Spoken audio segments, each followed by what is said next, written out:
İnsanlığın iftiharı ve şerefi mahlukat olan Hazreti Muhammed Mustafa sallallahu aleyhi ve sellemin viladet mevsiminde bulunmaktayız.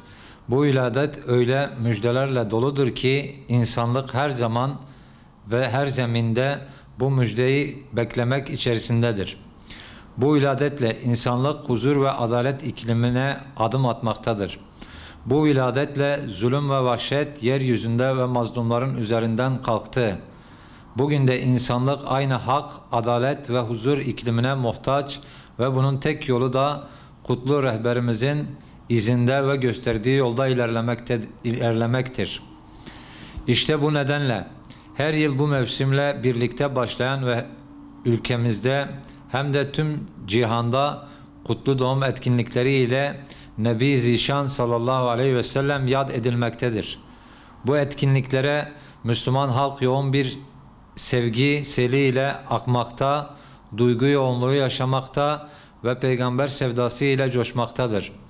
Ve bu coşku diyar-ı sahabe ve Resul olan Diyar-ı Bekir'de zirveye çıkmaktadır. Buraya sadece Türkiye'den değil dünyadan katılımlar gerçekleşmektedir.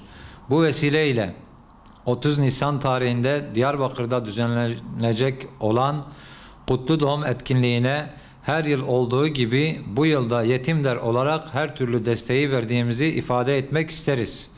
Ayrıca tüm üyelerimiz, gönüllülerimiz ve halkımıza çağrıda bulunmak istiyoruz ki sizler bu kutlu sevdanın tanığı ve sahibi olmak ister misiniz? Bu aşk ve sevda ile tutuşup el-vedud olan Allah'ın sevgisini kazanmak ister misiniz? Öyleyse 30 Nisan Pazar günü hepinizi bu kutlu sevda yolunda yürümeye ve bu sevda ile meydana akmaya davet ediyoruz. Her yıl Peygamber sevdalıları tarafından Diyarbakır'da milyonların katılımıyla düzenlenen bir kutlu doğum etkinliği gerçekleştirilmektedir.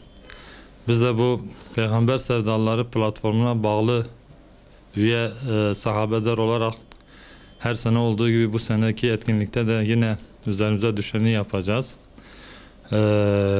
Gerek etkinlik öncesi ve gerek etkinlik esnasında mitinge katılım için yoğun çalışmalar içerisindeyiz. Evlere afişler, caddelere afişler, brandalar, evlere broşürler ve yine her sene olduğu gibi her eve bir kitap dağıtacağız. Peygamber Efendimizin örnekliğini, bizlere tavsiyelerini, efendime söyleyeyim, niçin onu sevmemiz gerektiğine dair düzenlenen bu etkinlikte her sene olduğu gibi yine de halkımızın bu sene de yoğun teveccüh göstereceğine inanıyoruz. Sur halkı genelde tüm Diyarbakır halkımızı bu etkinliğe davet ediyoruz.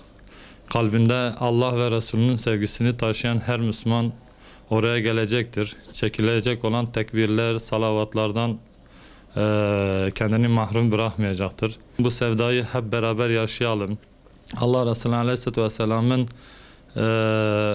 hayatından bir şeyler örnek almaya çalışalım. Onun hayatını öğrenelim. Onun sevgisini kalbimizde hep taze tutalım. Taze tutalım ki içinde bulunduğumuz bu buhranlardan, bu fuhşiyatlardan, bu fenalıklardan, çirkinliklerden belki kendimizi kurtarabiliriz. Belki bir nebze toplumumuzu bu güzel etkinlik ve etkinliğin vereceği mesajla kendimizi bu çirkinliklerden kurtarabiliriz. Tekrar bizleri Hazreti Peygamber'in ümmeti kılan Allah'a sonsuz şükürler olsun. Bizleri o ümmete layık kılsın ve ahirette de Hazreti Peygamber'in şefaatinden mahrum etmesin inşallah diyoruz.